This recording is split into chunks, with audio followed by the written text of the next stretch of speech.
پڑھیں، اور چاہے آپ محمد الرسول اللہ صلی اللہ علیہ وسلم کی قبر کے سامنے کھڑے ہو کر پڑھیں، فرشتوں نے پہنچانا ہے، اللہ کے نبی کوئی نہیں سنتے، نہ جواب دیتے ہیں نہ سنتے ہیں، نہ جواب دیتے ہیں نہ سنتے ہیں۔ سامعین و ناظرین، ابھی آپ نے سنا غیر مقلد وہابی عالم عبد الرحمن عابد نے بہت بڑی جسارت کرتے ہوئے یہ کہا کہ اگر کوئی بندہ نبی پاک صلی اللہ علیہ وسلم کی قبر انور کے سامنے بھی درود و سلام پیش کرتا ہے تو کہتا ہے کہ نبی پاک صلی اللہ علیہ وسلم نہیں سنتے اور جواب بھی نہیں دیتے، معاذ اللہ ثم معاذ اللہ۔ تو اس قول مردود کو رد کرنے کے لیے چند حوالہ جات میں آپ کے سامنے پیش کرنا چاہتا ہوں تاکہ اس کے قول مردود کا رد بھی ہو جائے اور ایمان والوں کے دلوں کو اپنے آقا مولا جناب محمد مصطفیٰ صلی اللہ علیہ وسلم کی عظمت اور شان سن کر ان کے دلوں کو تسکین حاصل ہو۔ تو سامعین و ناظرین، اہل سنت و جماعت کا یہ عقیدہ اور نظریہ ہے کہ اللہ تبارک و تعالی جل شانہ کے تمام نبی اپنی قبروں کے اندر زندہ ہیں اور رزق دیے جاتے ہیں۔ یہ میرے پاس ابن ماجہ شریف ہے، اس کا صفحہ نمبر 118 ہے، اس پر یہ نبی پاک صلی اللہ علیہ وسلم کا فرمان موجود ہے۔ سرکار دو عالم صلی اللہ علیہ وسلم نے فرمایا، ان اللہ حرم علی الارض ان تاکل اجساد الانبیاء فنبی اللہ حی یرزق۔ سرکار دو عالم صلی اللہ علیہ وسلم نے ارشاد فرمایا، اللہ تبارک و تعالی جل شانہ نے حرام فرما دیا ہے زمین پر کہ وہ انبیاء کے جسموں کو کھائے۔ سرکار نے فرمایا اللہ کے نبی زندہ ہیں اور رزق دیے جاتے ہیں۔ تو اس لیے ہم اہل سنت و جماعت کا یہ عقیدہ اور نظریہ ہے، ہمارے آقا مولا جناب محمد مصطفیٰ صلی اللہ علیہ وسلم اپنی امت کے اعمال و احوال و کردار کو جانتے ہیں، اور نبی پاک صلی اللہ علیہ وسلم اپنے غلاموں کے درود و سلام کو سنتے بھی ہیں، اور سرکار دو عالم صلی اللہ علیہ وسلم اپنے غلاموں کو سلام کا جواب بھی عطا فرماتے ہیں۔ اس پر چند حوالہ جات آپ کے سامنے پیش کرنا چاہتا ہوں۔ میرے پاس حضرت امام قرطبی رحمت اللہ تعالی علیہ کی کتاب تذکرہ ہے، اس کا صفحہ نمبر 130 ہے۔ ہمارے آقا مولا صلی اللہ علیہ وسلم کا یہاں فرمان موجود ہے، قال رسول اللہ صلی اللہ علیہ وسلم ما من احد یمر بقبر اخیہ المؤمن۔ سرکار دو عالم صلی اللہ علیہ وسلم نے فرمایا، جب کوئی بندہ مومن اپنے کسی مسلمان بھائی کی قبر کے قریب سے گزرتا ہے، کانا یعرفہ فی الدنیا، اور وہ قبر والا بندہ اس گزرنے والے کو دنیا میں پہچانتا تھا، فیسلم علیہ، اور جب یہ گزرنے والا اس قبر والے کو سلام کرتا ہے، نبی پاک صلی اللہ علیہ وسلم نے فرمایا، عرفہ، وہ قبر والا اس گزرنے والے کو پہچانتا ہے، ورد علیہ السلام، اور اس بندے گزرنے والے کے سلام کا جواب بھی دیتا ہے۔ تو آپ اندازہ لگائیں کہ جب نبی پاک صلی اللہ علیہ وسلم کے ایک ادنا سے امتی کی یہ شان ہے کہ وہ بھی اپنی قبر پر آنے والے کو پہچانتا بھی ہے، اس کے سلام کا جواب بھی دیتا ہے، تو ہمارے آقا مولا جناب محمد مصطفیٰ صلی اللہ علیہ وسلم کی عظمت اور شان کا کیا عالم ہوگا۔ اور اس حدیث پاک کو ذکر کرنے کے بعد غیر مقلدین وہابی حضرات کے امام و پیشوا ابن قیم نے اپنی کتاب الروح کے اندر لکھتا ہے کہ اس سے معلوم ہوا کہ قبر والا اپنی زیارت کرنے والوں کو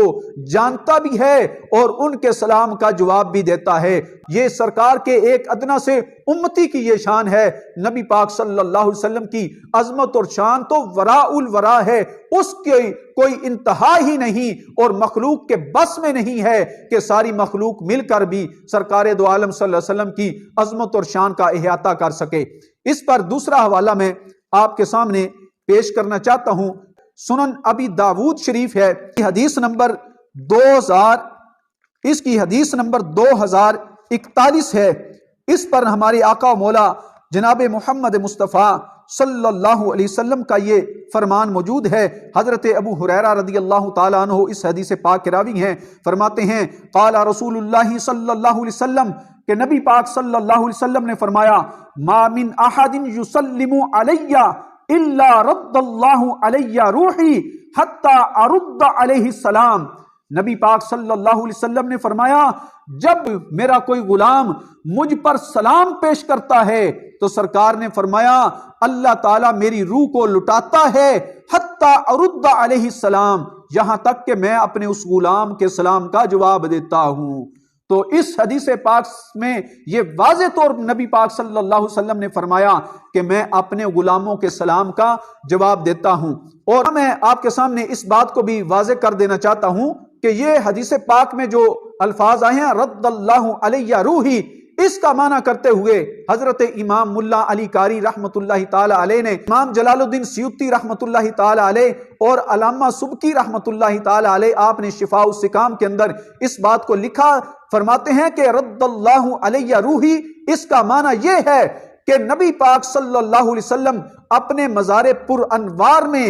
اپنے رب ذوالجلال کے انوار و تجلیات کے مشاہدہ میں مشغول ہوتے ہیں۔ تو جب کوئی غلام، جب کوئی بندہ آپ کی ذات پر درود و سلام پیش کرتا ہے تو رب ذوالجلال اپنے محبوب پاک صلی اللہ علیہ وسلم کی توجہ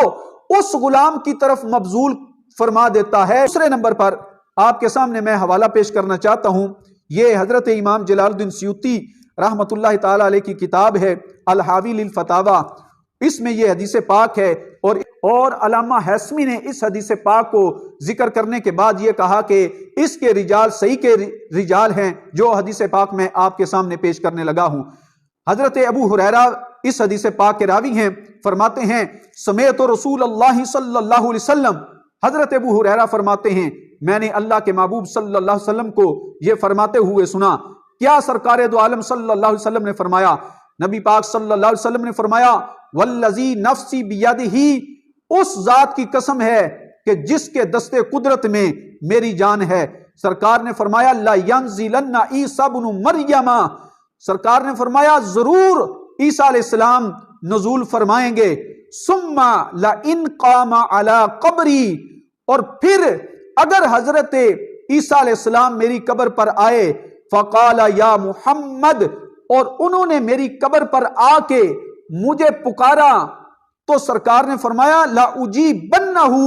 میں اپنی قبر انور سے حضرت عیسیٰ علیہ السلام کی پکار کا جواب دوں گا۔ اس سے واضح ہوا کہ نبی پاک صلی اللہ علیہ وسلم اپنے غلاموں کی پکار کو سنتے ہیں اور انہیں جواب بھی عطا فرماتے ہیں۔ یہ تیرے اور میرے کانوں کا قصور ہے، ہمارے کانوں پر غفلت کے پردے ہیں جن کی وجہ سے ہم وہ جواب سن نہیں سکتے۔ اللہ کے محبوب سلام سنتے بھی ہیں، جواب بھی عطا فرماتے ہیں۔ اور اسی حدیث پاک کے نیچے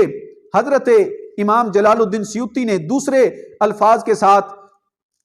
اس حدیث پاک کو ذکر کیا، اور اس کے الفاظ یہ ہیں، ابن عساکر سے اس کو ذکر کیا علامہ سیوطی نے، اور اس میں الفاظ یہ ہیں کہ نبی پاک صلی اللہ علیہ وسلم نے فرمایا لا یقفن علی قبری، کہ عیسیٰ علیہ السلام ضرور میری قبر پر آئیں گے، فلا یسلمن علی، اور ضرور مجھ پر سلام پیش کریں گے۔ نبی پاک صلی اللہ علیہ وسلم نے فرمایا جب مجھے سلام پیش کریں گے، فرمایا لا اردن علیہ، تو میں عیسیٰ علیہ السلام کے سلام کا جواب دوں گا۔ تو اس سے واضح ہوا کہ نبی پاک صلی اللہ علیہ وسلم اپنے غلاموں کے درود و سلام کو سنتے ہیں اور اللہ کے محبوب سلام کا جواب بھی عطا فرماتے ہیں۔ اور اس پر آخری حوالہ آپ کے سامنے یہ پیش کرنا چاہتا ہوں، غیر مقلد وہابی حضرات کے امام و پیشوا ابن قیم جوزی کی کتاب جلاء الافہام سے، اس میں کیا فرمان ہے ہمارے آقا صلی اللہ علیہ وسلم کا۔ نبی پاک صلی اللہ علیہ وسلم آپ نے ارشاد فرمایا، سرکار دو عالم صلی اللہ علیہ وسلم نے ارشاد فرمایا لیس من عبد یصلی علی الا بلغنی صوتہ حیث کان، سرکار دو عالم صلی اللہ علیہ وسلم نے ارشاد فرمایا میرا جو بھی غلام دنیا کے جس کونے میں بیٹھ کر میری ذات پر درود و سلام پڑھتا ہے، سرکار نے فرمایا بالغنی صوتہ،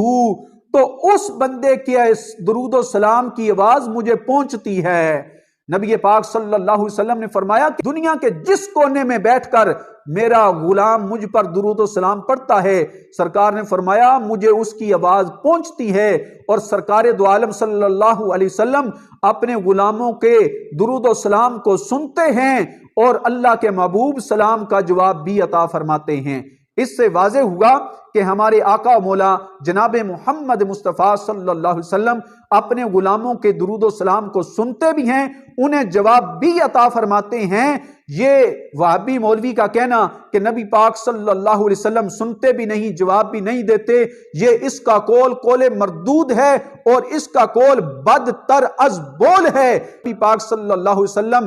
کی احادیث یہ واضح طور پر بتا رہی ہیں کہ ہمارے آقا جناب محمد مصطفیٰ صلی اللہ علیہ وسلم ہم گناہگاروں کا سلام سنتے بھی ہیں، سرکار ہمیں جواب بھی عطا فرماتے ہیں۔